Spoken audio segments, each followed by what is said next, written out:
अस्सलाम वालेकुम नाज़रीन, प्रोग्राम में किसके साथ मैं हूं आपकी मेज़बान ज़रिया आरिफ। वज़ीर-ए-आज़म इमरान खान ने आज दयामिर भाषा डैम के दौरे के मौके पर अपने खिताब में एक अहम बयान दिया, जिसमें वो कहते हैं कि हमारी बदकिस्मती है कि यहाँ कलीलुल मुद्दती फैसले किए गए और वोट हासिल करने के लिए इलेक्शन से पहले मुकम्मल होने वाले मंसूबों पर जोर दिया गया। इसके बरक्स अगर हम पीटीआई हुकूमत की कारकर्दगी को देखें तो ये फैसला करना मुश्किल हो जाएगा कि इन 2 सालों में इस हुकूमत ने कोई मेगा प्रोजेक्ट लगाया हो और उसकी बिना पर ये अपने आने वाले अगले इलेक्शन में कहने के रवादार हो कि हमने शॉर्ट टर्म नहीं बल्कि लॉन्ग टर्म फैसले किए हैं। दूसरी तरफ कराची में बिजली की एलानी और गैर एलानी लोड शेडिंग उनके लिए बहुत सारी मुश्किलात का मौजू बन रही है, जिसमें पानी की फराहमी, कारोबार जिंदगी का मफलूज होना और वबाई सूरत हाल में मरीजों की परेशानी भी सरे फहरिस्त है। आवाम का एहतजाज और हुकूमत की दावे ये भी अगर किसी काम ना आ सके तो क्या हम इसका ये मतलब ले सकते हैं कि के इलेक्ट्रिक इन सबसे ज्यादा ताकतवर है? उधर कोरोना के मामले पर बिलावल भुट्टो जरदारी ने दावा किया है कि अवाम और तिब्बी अमले ने हुकूमत की जानिब देखना छोड़ दिया है। कोरोना से निपटने का हल और इसका अज़्म सिर्फ पीपल्स पार्टी के पास है। ये दावा जितना बड़ा है क्या उतना सच्चा भी? इस पर भी डिबेट करेंगे। प्रोग्राम में हमारे साथ मौजूद होंगे सीनियर सहाफ़ी तज्ज़ियाकार नासिर बेग साहब, प्रोग्राम में हमें ज्वाइन कर रहे हैं सीनियर तज्ज़ियाकार लेफ्टिनेंट जनरल रिटायर्ड गुलाम मुस्तफ़ा साहब भी, एंकर पर्सन और तज्ज़ियाकार अमीर अब्बास साहब भी प्रोग्राम में हमारे साथ शामिल गुफ्तगू होंगे, तज्ज़ियाकार जुनैरा अज़हर साहिबा भी हमारे साथ शामिल गुफ्तगू होंगी, सीनियर सहाफ़ी तज्ज़ियाकार रज़ा रूमी साहब भी हमें ज्वाइन कर रहे हैं। तो सबसे पहले शामिल करते हैं प्राइम मिनिस्टर इमरान खान साहब का बयान, जिसमें वो एक बार फिर से माजी की हुकूमतों को वास्ता या बिलवास्ता तौर पर क्रिटिसाइज करते हुए दिखाई दिए। बदकिस्मती रही कि हमने ये शॉर्ट टर्म के ऊपर फैसले किए जो जब डेमोक्रेसी होती थी तो वो फैसले करते थे इलेक्शन से पहले जो भी प्रोजेक्ट कंप्लीट हो जाए तो उसी के ऊपर जोर लगाओ, क्योंकि हमने इलेक्शन में वो प्रोजेक्ट दिखा के वोट लेनी है। जो भी प्रोजेक्ट कंप्लीट होता है इलेक्शन से पहले फिर वो उस प्रोजेक्ट को लेके इलेक्शन कैंपेन में लेके जाते हैं और उसकी बिना पर अपना वोट इकट्ठा कर रहे होते हैं। अगर हम पाकिस्तान तहरीक इंसाफ की हुकूमत की पॉलिसियों की तरफ देखें या अब तक के हवाले से जो कारकर्दगी का हम जायजा लें कि कोई मंसूबा लगा हो या आने वाले जो इलेक्शन है उसमें इस जमात की किस तरह से कैंपेन चलेगी, ये किस तरह से प्राइम मिनिस्टर आकर बात करेंगे, अपने वोटों को कायल करेंगे, तो क्या पीटीआई की पॉलिसियाँ साबिका हुकूमतों से मुख्तलिफ हैं? यहाँ पर एक क्वेश्चन मार्क आता है। बताइएगा किस तरह से मुख्तलिफ हैं मौजूदा हुकूमत की पॉलिसियां साबिका हुकूमतों से? देखिए, एक तो जो प्राइम मिनिस्टर ने बात की, अगर सबसे पहले उसको अगर डाइसेक्ट करें, उसूली तौर पे जो वज़ीर-ए-आज़म ने बात की वो बिल्कुल ठीक है। यानी हुक्मरानों को कुछ तवीलुल मुद्दती मंसूबे बनाना पड़ते हैं, कुछ वस्त मुद्दती होते हैं मिड टर्म, कुछ कलीलुल मुद्दती शॉर्ट टर्म मंसूबे होते हैं। पाकिस्तान के यहाँ माजी में अगर हम देखें तो ज़्यादातर जो मंसूबे बनाए गए हैं वो शॉर्ट साइटेडनेस के साथ बनाए गए हैं। वो सिर्फ 5 साल को मद्देनजर रख के बनाए जाते थे कि जो अगला इलेक्शन आएगा हमने वो इलेक्शन जीतना है, कौम भाड़ में जाए, मुल्क भाड़ में जाए, मुस्तकबिल भाड़ में जाए, तबाह हो जाए, गल सड़ जाए, हमें इस बात की कोई परवाह नहीं है। हमने 2013 का इलेक्शन कैसे सर्वाइव करना है, 18 का कैसे सर्वाइव करना है, अब 23 का कैसे सर्वाइव करना है। ये हिस्टोरिकली जो प्राइम मिनिस्टर ने जो कॉन्टेक्स्ट में बात की बिल्कुल ठीक है।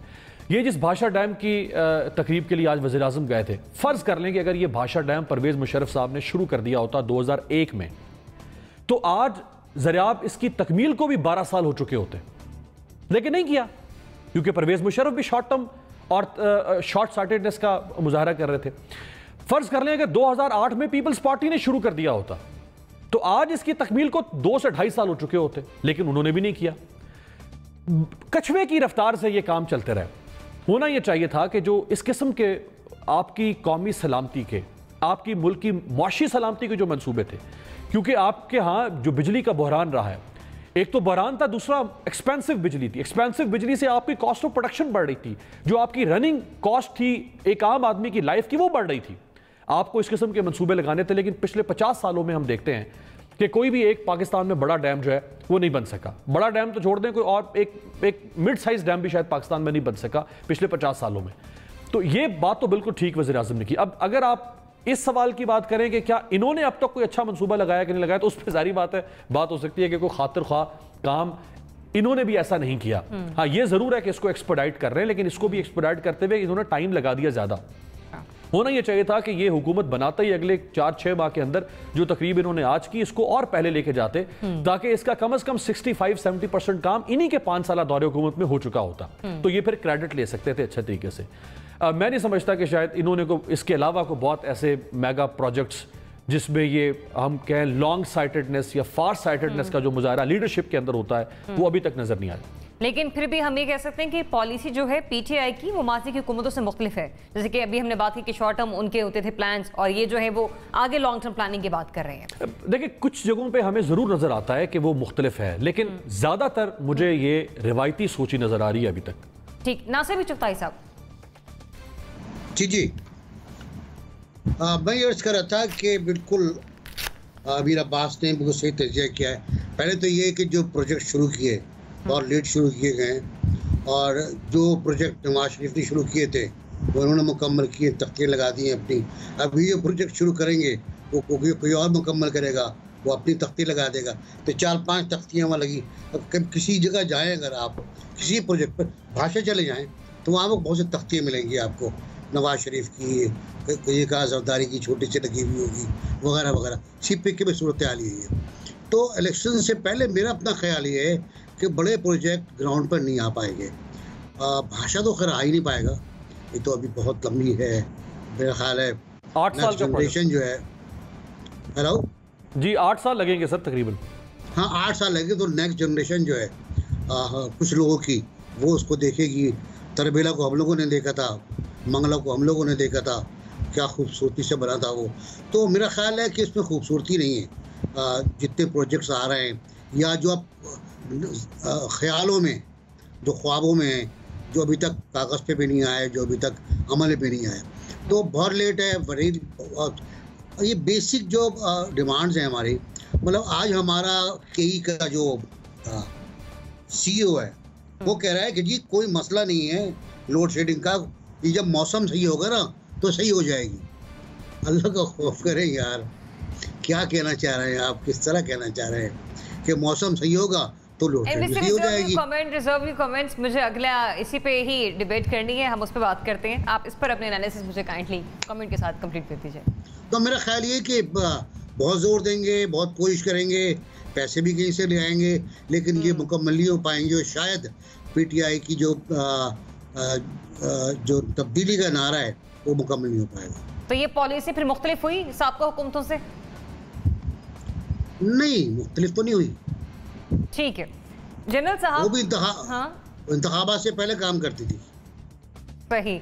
जनरल साहब, इंतखाबात से पहले की अगर हम बात करें तो अभी 3 साल बाकी हैं इंतखाबात के हवाले से। अगर हम जमहूरी तर्ज़ अमल को देखें, 2 साल कारकर्दगी भी आपके सामने, फिर प्राइम मिनिस्टर का आज का बयान भी, ये कितना मुख्तलिफ है माजी की हुकूमतों से?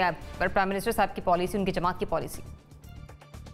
देखिए, मेरे पहले 2 दोस्तों ने बात की, मैं समझता हूँ कि इनको क्रेडिट ना देना भी ज्यादती होगी। ये बहुत मुख्तलिफ है।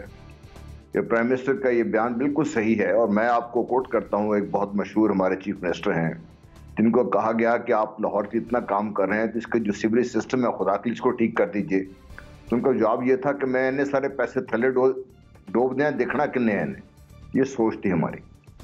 दूसरा मैं एक और आपसे शेयर करना चाहता हूँ, जब 2007 में मियाँ साहब तशरीफ ला रहे थे वापस, तो मेरे किसी दोस्त ने कहा जी आप कुछ लिख के दीजिए उनको कि क्या हमें करना चाहिए। बहरहाल बाकी तो बात अलग है, मैंने जो लिख के दिया, मैंने कहा आप जब वापस आएंगे तो please talk of national reconciliation और को मिसाक पाकिस्तान की बात कीजिए। तो जब मुझसे लोगों ने पूछा इसका मतलब क्या है, मैंने कहा जो भी अमीर भी बात कर रहे थे और हम सब बात कर रहे हैं कि कुछ ऐसी चीज़ें हैं जो कौम की ज़रूरत है, आज मुकम्मल नहीं हो सकती, कल नहीं होंगी, 10 साल में नहीं होंगी, 15 साल में नहीं होंगी, लेकिन वो कौम की ज़रूरत आज नहीं होनी चाहिए उनको, वो कभी न कभी तो हमें शुरू करनी चाहिए थी।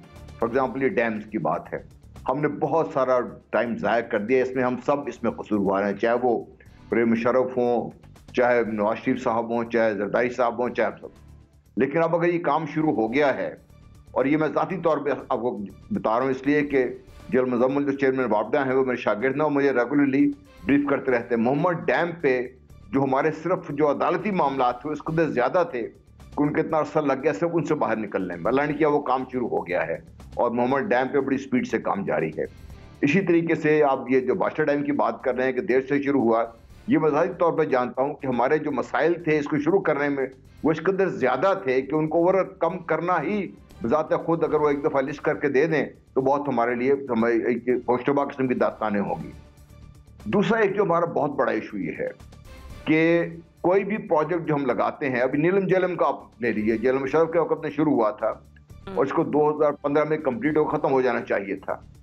किसी स्टेज पर भी इस प्रोजेक्ट का रिव्यू नहीं हुआ और नतीजा ये है कि ये प्रोजेक्ट ना सिर्फ डिले का शिकार हुआ बल्कि इस पे जो खर्चा है इसकी इनिशियल एस्टिमेट से कई गुना बहुत ज्यादा है खर्चा ये, क्योंकि उस पर हमने पैसा ज़ाया भी किया, टाइम भी ज़ाया किया। ये क्यों किया ये बाहर मैं नहीं कहना चाहता। इशू ये है कि एक तो प्रोजेक्ट शुरू नहीं होते, अगर शुरू हो जाए कंपटीशन के लिए जो मैनेजमेंट सिस्टम इन प्लेस होना चाहिए वो नहीं होता। एक हुकूमत आई, उसके और इंटरेस्ट थे, दूसरी हुकूमत आई, और इंटरेस्ट थे, वो मतलब क्या कितना दुखड़ा रोए। एक सड़क जो खुशदार को शहजादपुर से मिला सकती थी वो शुरू की गई, रोक दी गई बीच में, सिर्फ 3 पुल बनाने थे। एक हुकूमत को सिर्फ इंटरेस्ट नहीं था कि अगर वो खुल जाए सड़क तो मसला बन जाएगा, वो नहीं उन्होंने दी उन्होंने सड़क। तो हमारे मसाइल बहुत सारे हैं, हमें सिर्फ इस हुकूमत को इसलिए क्रिटिसाइज नहीं करना चाहिए। शुरू कर दिए प्रोजेक्ट, और भी बहुत से रन द रिवर नीलम झेलम के पीछे डाउन काम शुरू हो गया हुआ उनके ऊपर, उनकी फिजिबिलिटीज बन रही हैं। और ये अगर काम कर रही है और आपको जो हाइड्रो इलेक्ट्रिक पावर आपके पास लेके आ रही है, ये आपको हाइस्ट ऑफ द सेंचुरी थी लास्ट सेंचुरी में, इसमें IPPs को ला के पाकिस्तान का, अभी जो अमीर बात कर रहे थे, जो हमारा टैरिफ इस कदर ऊपर चला गया है उसको ना सिर्फ नीचे लाने में मदद। प्राइम मिनिस्टर का आज का बयान और ये मंसूबा जाहिर कर रहा है कि उनकी पॉलिसियां माजी की हुकूमतों से मुख्तलिफ है। जनरल साहब सुनेरा, देखिए, पॉलिसी और प्रोजेक्ट जब किसी गवर्नमेंट का होता है ना, तो आने वाली नई गवर्नमेंट की मैक्सिमम कोशिश होती है कि क्योंकि इसके ऊपर इनाग्रेशन और कंसीव किया हुआ जो बैनर है वो पिछली गवर्नमेंट का है, तो लेट्स नॉट टच इट, इसको नहीं करते क्योंकि हमें क्रेडिट नहीं मिलेगा। मेरे ख्याल है यहाँ पर we must give the credit to PTI कि उन्होंने इस चीज़ की परवाह नहीं की कि ये किसने कंसीव किया था। इसी तरह as general Ghulam Mustafa is saying, बाकी भी जितने हैं, तरबेला 4 एक्सटेंशन है, नीलम झेलम है, कच्ची कैनाल है, फिर अभी एक सिंध बैराज बनने जा रहा है जिससे ड्रिंकिंग वाटर का मसला कराची हैदराबाद का हल होगा। तो यू विल अंडरस्टैंड कि ये लोग डिफरेंट हैं क्योंकि ये इस चीज़ की परवाह किए बगैर कि किसका प्रोजेक्ट था, ये पीपल सेंट्रिक होकर सोच रहे हैं। वो एक अलहदा बात है कि जो टॉप पे इमरान खान बैठे हुए हैं उनकी तो ये सोच है, लेकिन नीचे वज़रा के लेवल पे जिस कदर ब्यूरोक्रेसी के साथ मिल के चीज़ों को रोकने की कोशिश की जाती है, किस तरीके से एंटी डैम लॉबी को फाइट करना पड़ा है, इतने ज़्यादा प्रॉब्लम्स फेस करने पड़े हैं, वो एक अलहदा डिबेट है और उसके ऊपर किसी वक्त ज़रूर बात होनी चाहिए।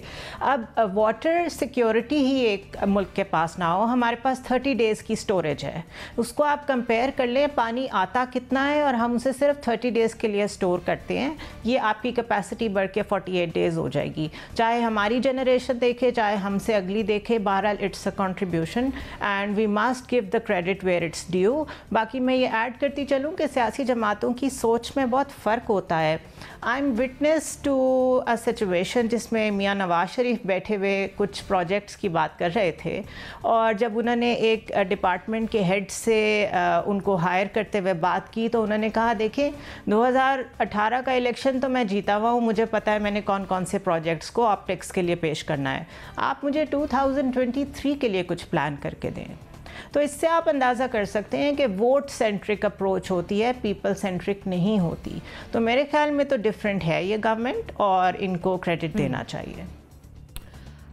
रज़ा रूमी साहब, ये क्रेडिट देते हैं आपके तख्ती पर जोर नहीं है प्राइम मिनिस्टर का या उनकी कैबिनेट का, प्रोजेक्ट्स मुकम्मल ऐसे करना चाह रहे हैं जो आवाम और कौम के हक में हो? देखिए, जहाँ तक तो बातों का ताल्लुक है और तकारीर का ताल्लुक है तो बिल्कुल क्रेडिट मिलना चाहिए। प्राइम मिनिस्टर की बात से कोई इख्तलाफ नहीं कर सकता कि तवील मियाद प्लानिंग जो है उसकी कमी है।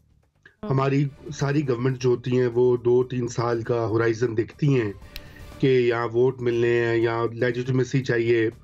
और ये भी याद रखें कि आधा वक्त तो पाकिस्तान की तारीख में जो है सिर्फ ये जो डैम्स बने हैं, बड़े प्रोजेक्ट्स बने हैं, ये जनरल अयूब के ज़माने में हुआ है काम, या बाद में जो तवीलुल मियाद हुकूमतें थीं वही हुआ है। बाकी तो हमारे यहाँ इतनी इंस्टेबिलिटी रही है कि ऑन एवरेज अगर आप देख लीजिए 1990 की दिहाई में तो 2-2.5 साल से ज़्यादा तो कोई गवर्नमेंट पावर में नहीं रही। तो जाहिर बात है वो एक इस तरह का जो पॉलिटिकल एनवायरनमेंट होता है उसमें सब ये देखते हैं कि पता नहीं कितनी देर लास्ट करेगी। लेकिन अब अगर बातों और तकारीर के अलावा अगर आप इस डैम की बात कर रहे हैं तो ये पहली बार इसका इफ्तिताह नहीं हुआ। अगर मुझे याद पड़ता है तो मेरे ख्याल से ये दूसरी या तीसरी बार इसकी इनॉग्रेशन हुई है और हर कोई वो तख्ती उसके ऊपर लगवाते हैं। और बात यह है कि ये डैम जो है इसकी कॉस्ट 14 अरब डॉलर्स से भी ज़्यादा है शायद, अब पता नहीं बढ़ गई होगी, मैंने रीसेंट फिगर्स फॉलो नहीं किए, यानी कि हज़ारों अरब रुपए चाहिए होंगे। और उसमें से एक बहुत छोटा हिस्सा जो है यानी कि तकरीबन 1% भी शायद नहीं, वो रेज हुआ था जब आपको याद है कि एक डैम की मुहिम चली थी, पिछले चीफ जस्टिस साहब ने चलाई थी, इमरान खान साहब भी उसमें बहुत ज़्यादा हिस्सा ले रहे थे। आते ही उन्होंने जब उनको पावर भी मिली थी तो उन्होंने आते ही कोई ताल्लुक नहीं है जी उससे नहीं है ताल्लुक, लेकिन मेरा मतलब है कि ये इस तरह की जो सारी डैम के नाम के ऊपर जो पॉलिटिक्स है वो मैं उसका जिक्र कर रहा हूँ। और वो चाहे उसका चंदा जमा कराना हो या उसका क्रेडिट लेना हो, अब मुझे नहीं मालूम कि ये कब बनेगा, क्योंकि जो दयामिर बादशाह डैम है इसके ऊपर तो बहुत सारे माहिरीन के बहुत सारे एतराज़ात भी हैं। मसलन अर्थक्वेक का जोन है ये, मसलन इसके ऊपर ये भी एक मसला है कि लैंड पूरी एक्विजिशन हुई है कि नहीं हुई। तो बहरहाल इस तरह की बहुत लंबी बात है, मैं उसमें नहीं जा रहा। मैं ये कह रहा हूँ कि इस गवर्नमेंट के अगर आप 2 साल में देख लीजिए तो कोई एक मेगा प्रोजेक्ट स्टार्ट नहीं हुआ, और चाहे वो लॉन्ग टर्म व्यू वाला हो या दूसरा हो। ये पहला गालिबन उन्होंने इनॉग्रेशन कर रहे हैं, लेकिन ये मैं सिर्फ इतनी अर्ज करना चाह रहा हूँ कि ये पहली बार इनॉग्रेट नहीं हुआ, ये पहले भी हो चुका है। और मुझे और कम से कम 2 बार तो मुझे याद पड़ता है कि ऐसा हुआ था। तो इसलिए ये देखने की बात है कि वादे और नारे और तकारीर जो हैं वो किस हद तक इम्प्लीमेंट होंगी और किस हद तक वो इस पर कायम रहेंगे, ये अब वक्त ही बताएगा। ठीक है, 2 मुख्तसर कमेंट अगर आप इजाजत दें। जी अमीर। देखें, शरीफ खानदान के करीबी फर्द की बात सर, इसमें मेरे ख्याल है बहुत ऐड करने की ज़रूरत है। इस डैम के ऊपर इंफॉर्मेशन कंप्लीट नहीं है। अभी जो कमेंट आया है मैं उसके बारे में पर्टिकुलरली कहना चाहूँगी। कॉस्ट एस्केलेशन कब होती है? कॉस्ट एस्केलेशन तब होती है when there is a delay. Commencement ही अगर नहीं हुई थी, अगर अवार्ड ही नहीं हुआ था डैम, तो फिर उसमें कॉस्ट एस्केलेशन कैसे हो गई? नंबर 1। नंबर 2, डैम के अगेंस्ट जो लॉबीज़ हैं वो ये प्रोपेगेंडा करती हैं कि एनवायरनमेंट को प्रॉब्लम होगी, सेस्मिक जोन है, यहाँ अर्थक्वेक्स बहुत आएंगे। तो ये सारी कंट्रोवर्शियल बातें, इनकी बेस पे आप एक नेशनल एसेट जो बनने जा रहे हैं उसको क्रिटिसाइज नहीं कर सकते। शरीफ फैमिली के एक फर्द ने, शरीफ फैमिली जो न्यूक्लियस फैमिली है उसके एक फ़र्द ने मुझे लाहौर मॉडल टाउन की रिहाइशगाह में आज से 4 साल पहले मैंने उनसे पूछा कि ये शहबाज शरीफ साहब जो आपके अजीज़ ये इतना पैसा मेट्रोस के ऊपर और इन प्रोजेक्ट्स पे लगा रहे हैं, क्या बेहतर होता कि वो ये पैसा ह्यूमन डेवलपमेंट पे लगाते जो कि दूर रस अप्रोच होती लीडरशिप की? तो उन्होंने कहा कि भाई वो लीडरशिप तो बाद में देखेंगे ना, पहले तो जो अगला इलेक्शन हमने 2013 का लड़ना है पहले तो उसको कामयाब करेंगे। तो ये अप्रोच है। दूसरी बात मैं आपसे कर दूं कि जिस तरह हमारे यहाँ ये एक डैम बना है, इसी तरह हमारे यहाँ एक कालाबाग डैम, एक कंट्रोवर्शियल डैम बना दिया गया। ये सिर्फ सियासतदानों ने बना दिया। इसी तरह अमेरिका में एक डैम इंतहाई कंट्रोवर्शियल था। कालाबाग डैम तो सिर्फ 2 रियासतों, 2 सूबों की वजह से नहीं बन पा रहा, सिंध और खैबर पख्तूनख्वा। अमेरिका में एक डैम था जिसका नाम है हूवर डैम। ये हूवर डैम जो है ये अमेरिका की 7 रियासतों के दरमियान मुतनाज़ा हो गया था। लेकिन फिर लीडरशिप कैसे काम करती है? फिर एक इनका प्रेसिडेंट आया जिसका नाम था हर्बर्ट हूवर। 1929 में ये अमेरिका का प्रेसिडेंट बना। हर्बर्ट हूवर ने कहा कि हम दुनिया में सुपर पावर बनने जा रहे हैं और आप ऐसे स्टूपिड लोग हैं कि आप एक डैम के तनाज़े पर लड़ रहे हैं। उसने स्टैंड लिया, उसने 7 रियासतों को बिठाया, कान से पकड़ के बिठा के मसले को हल किया। डैम 1935 में 6 साल में मुकम्मल किया। आज वो डैम कौम ने उसके नाम से ऊपर रखा हुआ है, हूवर डैम। ये होती है लीडरशिप की फार साइटेड अप्रोच। मैं इमरान खान साहब से चाहता हूं, एक्सपेक्ट कर रहा हूं कि वो इस किस्म के जो हमारे मुस्तकबिल के मसाइल हैं उस पर लोगों को बिठाएं, कान से पकड़ के बिठाएं भले, क्योंकि हमारे मुस्तकबिल के मसाइल।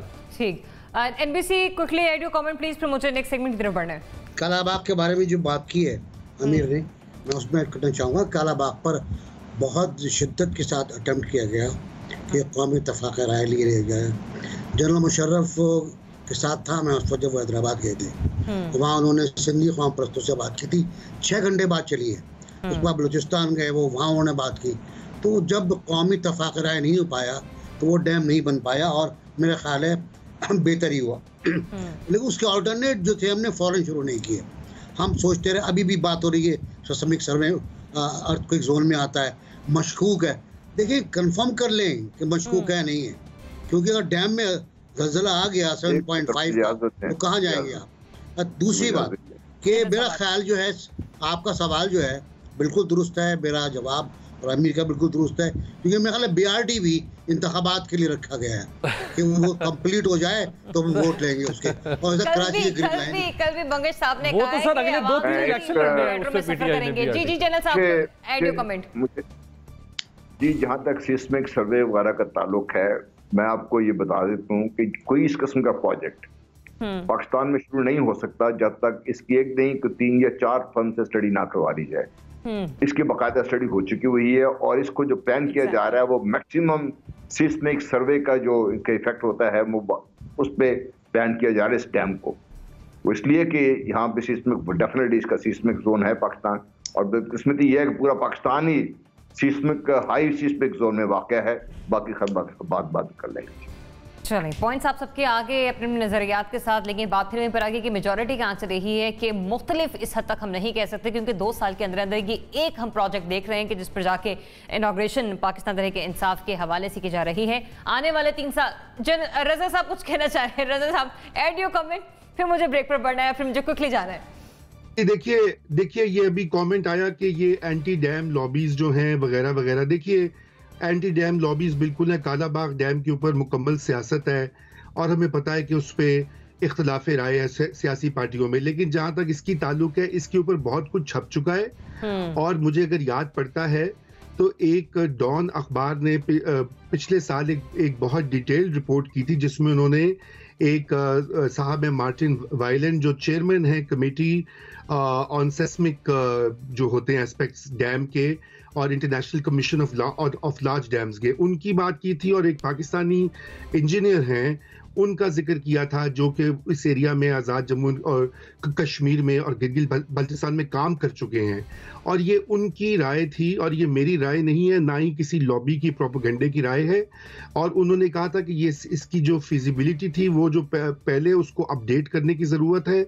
और यही बात है कि इन चीज़ों का पहले तयन करना ज़रूरी है, क्योंकि ये बहुत बड़ा प्रोजेक्ट है, ये नेशनल इम्पोर्टेंस का प्रोजेक्ट है और इसके ऊपर तमाम तर जो भी इक़दामात होते हैं अकॉर्डिंग टू हमारे जो रूल्स हैं प्लानिंग कमीशन के भी और दीगर, उनको फॉलो करना चाहिए। मैं इतनी सी बात कह रहा हूँ। चलें, काउंटर कमेंट भी आ गया, आपका एनालिसिस के साथ पॉइंट भी आ गया। मुझे ब्रेक की तरफ जाना है, ब्रेक से वापस आते हैं नातिन तो बात करते कि शहरियों की मुश्किलात के हवाले से कि क्या वहां पर आवाम और हुकूमत से ज्यादा अब के इलेक्ट्रिक पावरफुल है। बात करेंगे इस ब्रेक के बाद। Stay tuned.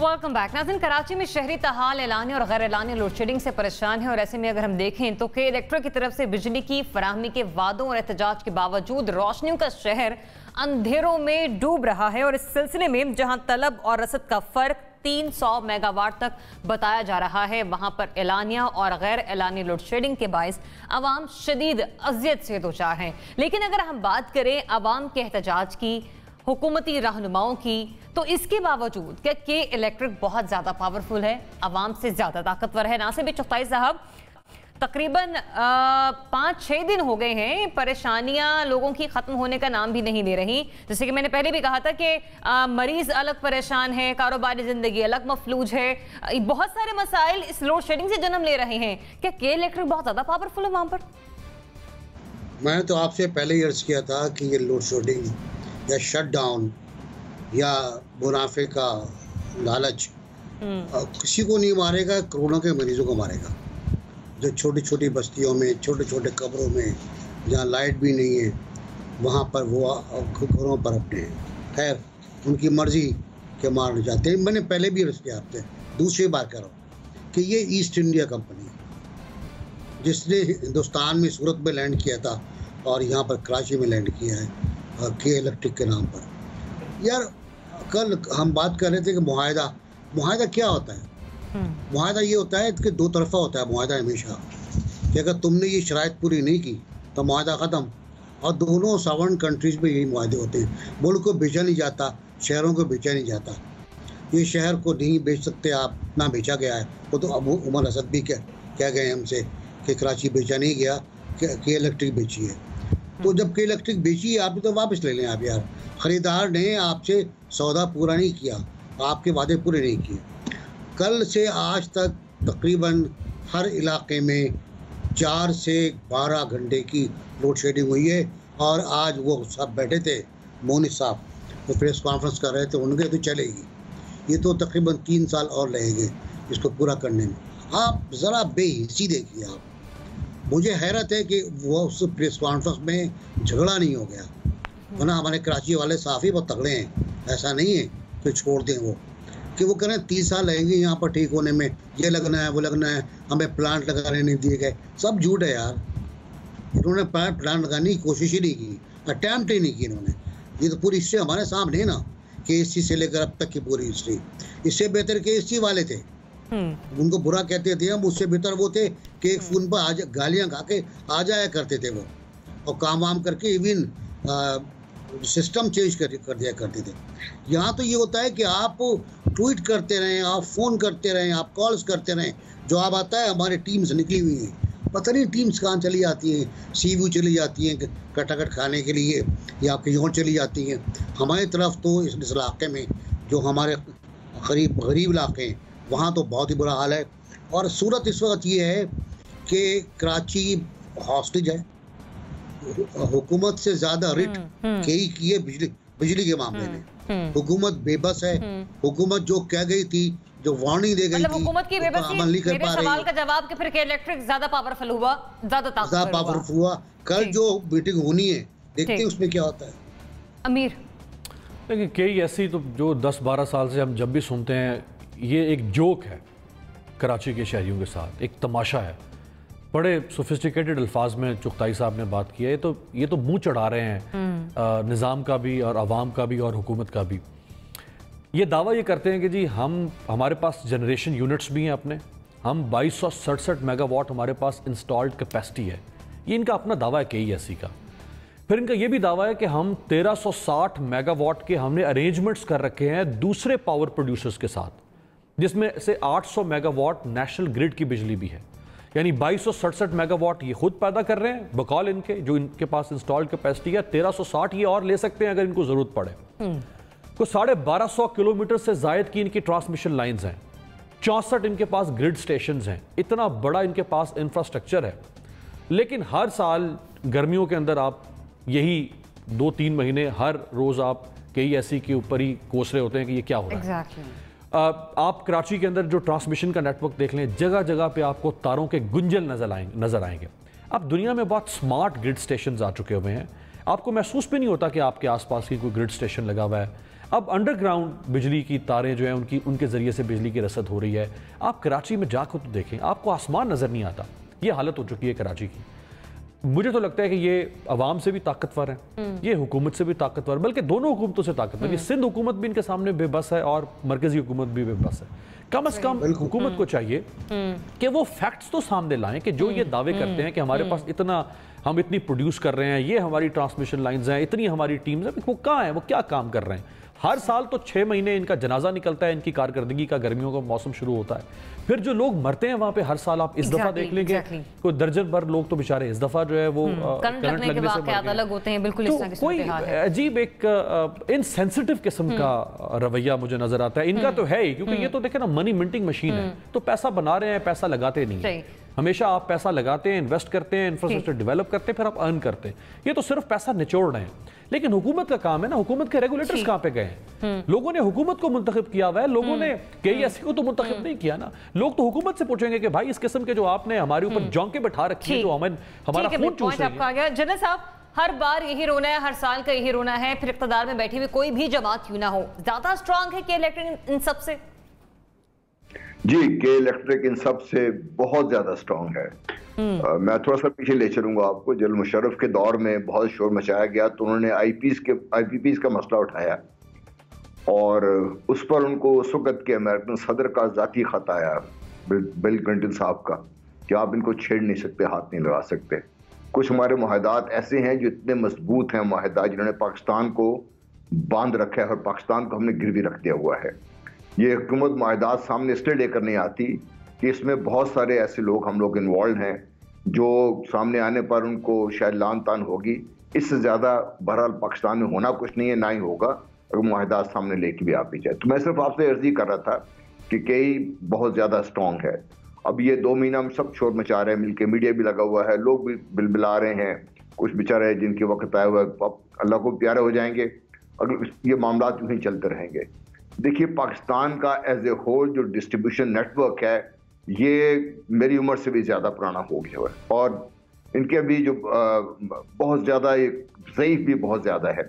इसमें कैपेसिटी नहीं है कि जो पाकिस्तान की इंस्टॉल्ड कैपेसिटी, अगर आज हम पाकिस्तान पूरी अपनी बिजली पैदा करना शुरू कर भी दे तो हम डिस्ट्रीब्यूट कर सकें, इसको हमारे पास ये कैपेसिटी नहीं है। हमने इसको इम्प्रूव करने की कोशिश भी नहीं की और इस पर जो पैसा इन्वॉल्व है वो फिर हम इसलिए नहीं लगाते कि लॉन्ग टर्म है, ये किसी को नजर नहीं आएगा। मेरा ख्याल ये है कि ये प्रोजेक्ट हमें एक सोचना पड़ेगा कि डैम भी बनाइए, लेकिन इसको जो बिजली को आगे लेकर चलाना है आपने, हमें इसकी तरफ भी सोच विचार शुरू करना होगा। ठीक है, जैसा पॉइंट आपका गया। रज़ा रोमी साहब जी देखिए, ये बात जो अमीर कर रहे हैं, बुनियादी बात तो यही है कि रेगुलेशन का जो है मसला वो सबके सामने है कि क्या वजह है कि ये इसकी प्राइवेटाइजेशन के बाद भी और जो मुख्तलिफ अग्रीमेंट्स और कॉन्ट्रैक्ट साइन किए गए होंगे उसके तहत ये इसको रेगुलेट क्यों नहीं किया जा रहा। तो कहीं ना कहीं के इलेक्ट्रिक को तो सभी कह रहे हैं कि वो बुरा भला आवाम भी कह रहे हैं, मगर ये भी देखने की बात है कि उनके जो आज प्रेस कॉन्फ्रेंस की अलवी साहब ने, उसमें उन्होंने कहा कि वाजिबात जो है सिंध गवर्नमेंट के और फेडरल गवर्नमेंट के पता नहीं अरबों रुपए के, मैं फिगर एग्जैक्ट मुझे याद नहीं अब रहा, तो वो वाजिबुल अदा हैं और वो नहीं हुए और उन्होंने कोई कर्जा ले रखा है जो कि वो अपने मसाइल बताते रहे अलगरज। तो बात यह है कि इसका जो है ये हमारी जो रेगुलेटरी फेलियर्स या जो उसमें फ्लॉज हैं उनको दूर करना लाजमी बात है। और ये एक हमारे लिए सबक भी है कि हर वक्त ये चर्चा होता है कि जी प्राइवेटाइजेशन कर दीजिए तो ये ठीक हो जाएगा, रेलवेज को कर दें, PIA को कर दें, स्टील मिल्स को कर दें वगैरह वगैरह। लेकिन प्राइवेटाइजेशन जो होती है या उसकी मुकम्मल या पार्शल उसकी जो डिज़ाइन होता है और उसको बाद में जो मैनेज करना होता है, क्योंकि ये आवाम की सर्विसेज से मुतल्लिका अहम शोबे हैं। आप इसमें रियासत जो है वो बिल्कुल पीछे नहीं हट सकती। गवर्नमेंट का रोल हमेशा रहता है, चाहे वो सर्विस डिलीवरी में ना हो लेकिन वो ओवरसी करने में और मैनेज करने में। मतलब मॉनिटरिंग और रेगुलेशन को हुकूमत को बिल्कुल वहां पे फोकस करना पड़ेगा, फिर बेशक ये एक प्राइवेट इदारा है। जुनैरा साहिबा, देखिए आप कोई सेक्टर उठा लें उसमें लॉबीज इन्वॉल्व होती हैं। तरबेला डैम के ऊपर हेलीकॉप्टर में लैंड करना था वर्ल्ड बैंक के प्रेसिडेंट ने। He is the personal friend of president Trump. उनको प्रेसिडेंट ट्रंप की कॉल आई कि आप डैम साइट पे अगर लैंड करेंगे तो ऑयल लॉबी नाराज़ होगी, because in other words optically you are supporting the hydel power. तो लॉबीज़ तो हर चीज़ में इन्वॉल्व होती हैं, लेकिन हुकूमत किस लिए होती है? अपने लोगों का भला सोचने के लिए, लोगों को प्रॉब्लम्स से निकालने के लिए, स्ट्रेटेजिकली लीड करने के लिए। That is what basically leadership is made for. अगर ये एक लॉबी इतनी मजबूत है और आप सिर्फ इसलिए चुप करके बैठे हुए हैं कि आप उनके जो टेंटिकल्स एक्सटर्नल वर्ल्ड से मिलते हैं उनको फाइट नहीं कर सकते, तो फिर या तो आप रिज़ाइन करते हैं, आप साइड पे हो जाएं। आपको स्टेप इन करना पड़ेगा। ये नहीं हो सकता कि हर साल लोग मर रहे हों, किसी को करंट लग रहा है वो मर रहे हैं। मेरा ख्याल है जिस किस्म का ये तारों का एक जाल कराची में है, पता नहीं लोग जिंदा कैसे हैं। कभी किसी का बच्चा मर जाता है, कभी किसी का जानवर मर जाता है। ये सारी चीज़ें हम लोग सिर्फ खबरों में 2 दिन याद रखते हैं और फिर भूल जाते हैं। इस वक्त ज़रूरत है चाहे कोई फैक्ट फाइंडिंग कमीशन बनाया जाए, कोई जुडिशल कमीशन बनाया जाए, चाहे कोई सुओ मोटो हो। Now is the time, because इतनी बड़ी आबादी का एक हिस्सा रोज़ इतने टॉर्चर से गुजर रहा है। आप वहाँ की फाइनेंशियल एक्टिविटीज़ देखें कैसे क्रिपल होकर रह गई हैं, लोगों का साइकोलॉजिकल स्टेट ऑफ माइंड देखें किस तरफ जा रहा होगा। तो व्हाट डू यू एक्सपेक्ट? वहाँ पोलराइजेशन नहीं होगा, केओस नहीं होगा, आहिस्ता आहिस्ता मिलिटेंसी और वायलेंस नहीं आएगा, तो क्या आएगा? कि इलेक्ट्रिक ही इन तमाम तर, चाहे वो रियासत हो या रियासत में रहने वाले शहरी हो, इन सबसे ज़्यादा ताकतवर दिखाई दे रहा है। क्योंकि दारू की निजकारी एक अलग मामला है, लेकिन हुकूमत को भी मॉनिटरिंग टीमें तश्कील देना होगी ताकि बिजली की फराहमी जो है वो आवाम को यकीनी बनाई जा सके। नाज़रीन, मुझे बड़े ब्रेक से वापस आते हैं तो बात करते हैं chairman People's Party Bilawal Bhutto Zardari sahab के हवाले से। कोरोना के हवाले से एक बयान उन्होंने दिया है, एक बड़ा दावा है। क्या है वो बड़ा दावा? Stay tuned.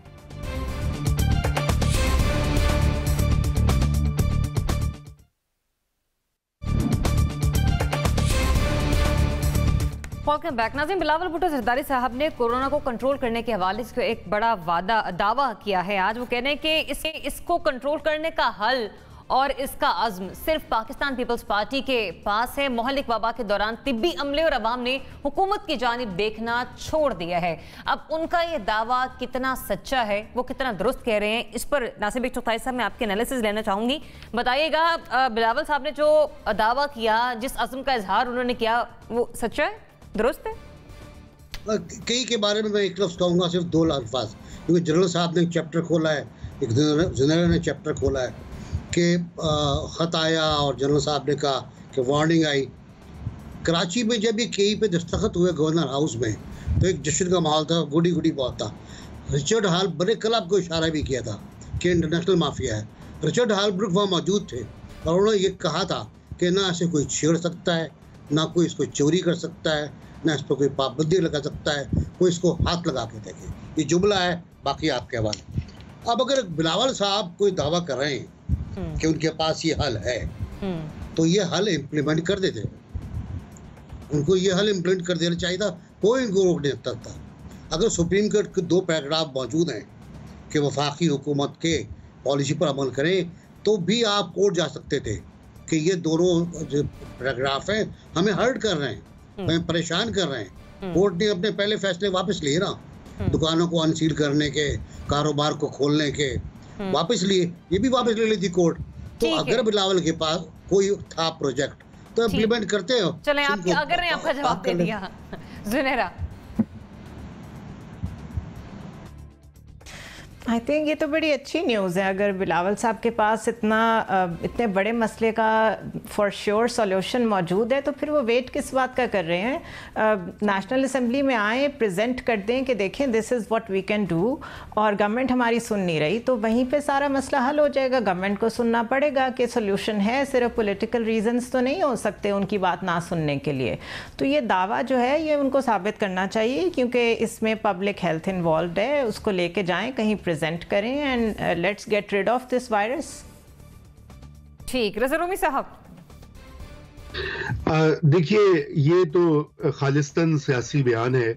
जिस तरह के हमें मालूम है कि मरकज और सिंध के दरमियान जो खींचातानी 4 महीने से चल रही है, लोग देख रहे हैं और हैरान हैं कि इतनी वबा के और इतनी सीरियस चैलेंज के बावजूद हमारी सियासी पार्टियां और सियासतदानों को कुछ और सूझता नहीं है एक दूसरे के ऊपर इल्ज़ाम तराशी और कीचड़ उछाड़ने के अलावा।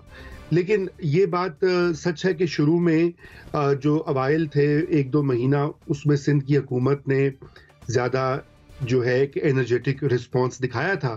लेकिन उसके बाद तो मेरे ख्याल से अब तो फेडरल गवर्नमेंट और बड़ी हद तक पंजाब में भी उस तरह की कोशिशें जारी हैं, इस जो भी मुमकिन हो सकता है इस वबा से निपटने के लिए।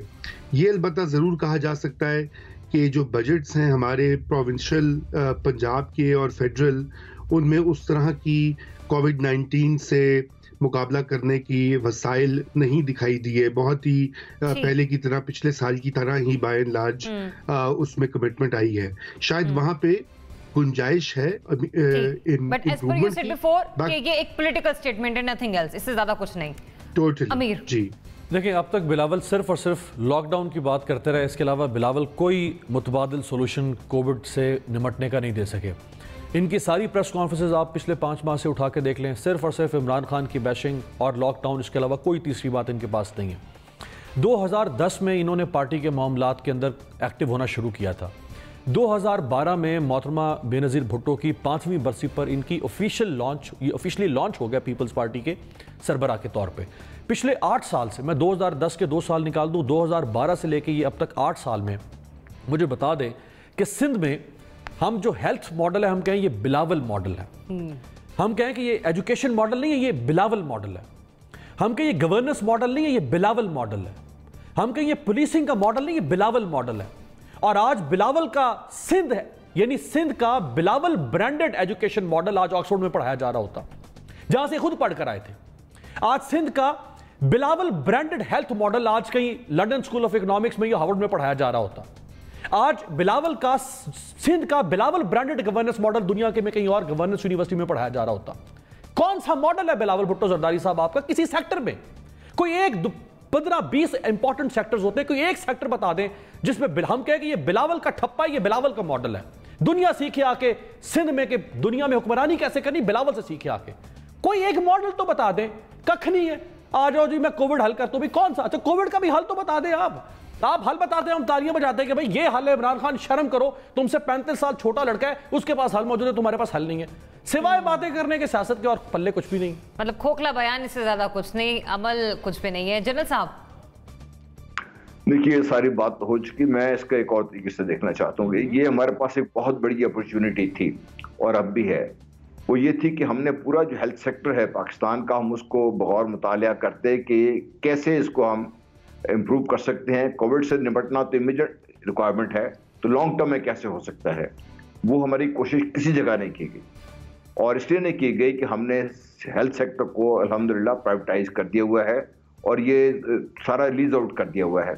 और ये जो हमारे प्राइवेट हॉस्पिटल्स हैं, जो प्राइवेट लेबॉर्ट्रीज हैं, इन्होंने एक अजीब किस्म का दंगा मचाया हुआ है। मैंने पहले दिन से कह रहा हूँ कि भाई खुदा के लिए इनको और टेक ओवर कर लें ताकि आप इनको बेहतर तरीके से चला सकें, बेहतर तरीके से काम कर सकें। हमने इसमें भी, चाहे वो फार्मा माफिया है, चाहे वो डॉक्टर्स माफिया है, हम इसमें भी इतनी सियासत ले आए हैं एक दूसरे के खिलाफ करते करते को इस कदर गंद मच चुका हुआ है कि कोविड-19 अल्लाह का शुक्र है कि कंट्रोल हो रहा है। हमारे लोग अल्लाह ताला के फजल करम से ज्यादा लोग महफूज तर होते जा रहे हैं, लेकिन इसमें किसी हुकूमत का कोई कमाल नहीं है। फ्रैंकली स्पीकिंग ये जो कुछ हुआ है, ये मैं खुद हैरान हूं इस बात पे कि कैसे हुआ है। ये हर्ड इम्यूनिटी डेवलप हो गई, क्या हो गया है। लेकिन हमारे पास जो अपॉर्चुनिटी थी जहाँ पे हम मिलकर बैठ के हम काम कर सकते, वो ज़ाया कर दिया। हम एक दूसरे के ऊपर जब बात कर रहे हैं, हम कीचड़ उछालने के सिवा हमने कोई काम नहीं किया। हमने ये भी नहीं सोचा, मैं समझता हूँ कि हमारे प्राइम मिनिस्टर को इस बात की दाद देनी चाहिए कि उन्होंने बेइंतहा क्रिटिसिज्म कबूल किया। मैं खुद क्रिटिसाइज करने वालों में था, आपके प्रोग्राम में भी किया था, लेकिन उन्होंने इस बात पे कायम रहे कि टोटल लॉकडाउन इस मसले का हल नहीं है पाकिस्तान की सूरत हाल को मद्देनजर रखते हुए। बहरहाल वो तो एक अलग किस्सा है, लेकिन हालत ये है कि हम इस मसले पर सीरियस नहीं है, चाहे वो बिलावल साहब हो, चाहे वो हमारी पंजाब की हुकूमत हो। हम सिर्फ अब भी इसी को पोस्टर के तौर पर इस्तेमाल कर रहे हैं अपने सो कॉल्ड क्या कहते हैं नंबर टाकने के लिए। सही, पॉलिटिकल पॉइंट स्कोरिंग हो रही से ज़्यादा कुछ नहीं। और बिलावल साहब के दावे की कलई उसी वक्त खुल जाती है कि अगर बिलावल साहब के पास वाकई कुछ मॉडल था, कोई प्लानिंग थी, उनके पास कोई तजवीज़ थी, तो इस वक्त कोरोना कराची में, सिंध में क्या कर रहा है जहां पर खुद उनकी अपनी सूबाई हुकूमत है। और अगर वाकई आज भी कोई ऐसी तजवीज़ है, कोई जादू की छड़ी उनके पास मौजूद है, तो जैसे कि जुनैरा साहिबा ने कहा कि आएँ कौमी असम्बली में बैठे और तमाम जमातों को ऑन बोर्ड लें और बताएं कि उनके पास क्या प्लानिंग मौजूद है। यकीनन क्रिटिसिज्म के अलावा हुकूमत उनके साथ ताउन करेगी और यकीनी तौर पर उनके इस प्लानिंग को सराहेगी। इजाज़त दीजिए नाज़रीन, अल्लाह।